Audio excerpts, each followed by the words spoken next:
What it do, everybody? It's your boy King Crowder back again with another edition of History You May Not Know and Things That Are Not Taught in Detail for Show. Today's lesson, we're going to focus on the oppression that the American Civil War had in this country. Right now, we're going to highlight the great state of New York City, stand up. We're going to talk about the horrific racist draft riot massacre. This took place July 13, 1863 through July 16, 1863 in Manhattan, New York. Most people have no idea that this Civil War was a battle between working class blacks and European Americans. There was a suppression because black Americans were mostly being drafted to this war cause, and many others were forced to lose their jobs and their position. It was referred to as the Manhattan Day Draft Day or Draft Week. It is one of the most violent crimes that ever took place in Lower Manhattan, widely regarded as a working class white law going against black Americans because they were filling these jobs that were going on post the Civil War. Many Irish Americans began to champion and fight against black because they had to compete with them for jobs. Let's say you had to battle for fair landscaping. Fair meant, and many black Americans never got their just due. They were often championed, brought up against, never getting a local, honest living.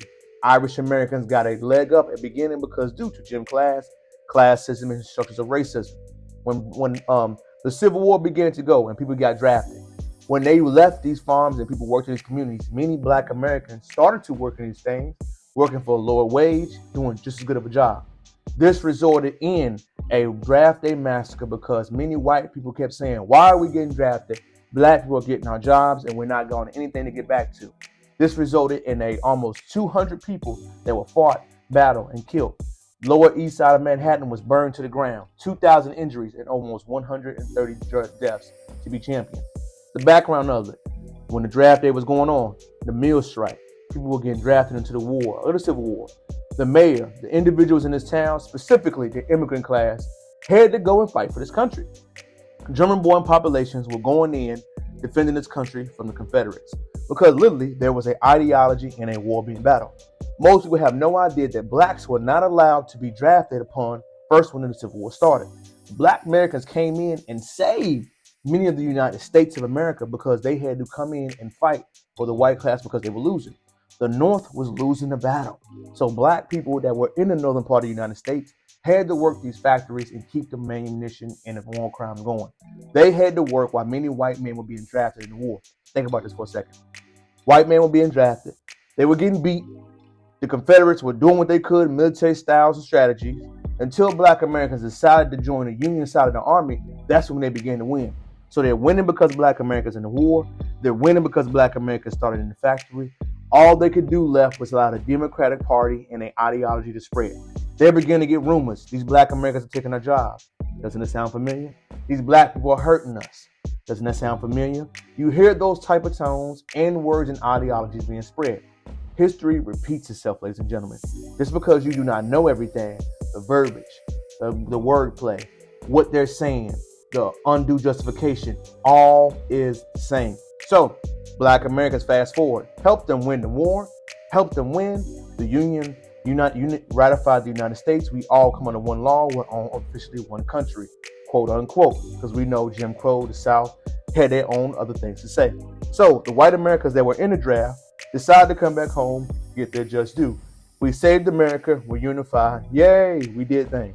But now these black Americans are coming back to these countries saying, hey, I did the same thing and I did a better job. Hey, I defended you when you couldn't defend yourself. Now, pay me my fair due, pay me my fair choice. Instead of them saying, hey, they have a point. Let's do what they say. Let's cooperate. Maybe let's compromise. Many Europeans at this time, specifically the immigrant class, did not want to give the line. So remember, we're all war battle. We're all war country. What occurred after that? You had to fight and figure it out and get their just due. That is the reason why New York is such a melting pot for land and different strategies, because the free blacks stood on business 10 toes down and said, we are not giving up these longshoremen jobs. We're not giving up our laborers jobs. We are going to get a fair, just due in this country. And they did. They earned the right. They battled for it. They spilled blood. They stood it down. They battled the town. They shot it up. They beat the line. They let them know in New York City, we're not going like most places. We deserve a fair shake. We deserve a just due. That is why many wealthy classes of Black Americans got to go to Harlem, build up their land because they had to get what they earn and what they do. The Draft Day Massacre in the United States of America in New York City. Have you heard about it? Have you talked about the reason why many Black Americans got more of a wealthy influence in certain parts of this country?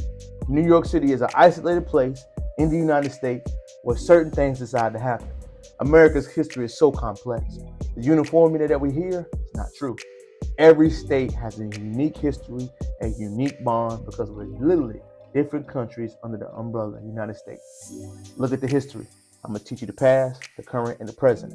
And I want you to all know the story, not his story, not her story, of the strict lessons. It's your boy, King Crowder, back again. Thank you for watching the channel. Thank you for listening. Thank you for watching these videos. Hopefully you learned something. New York City, stand up. I hope this information helps you highlight why certain parts of the city gained notoriety, gained influence, because many Americans stood up and said what they believed in. It's your boy.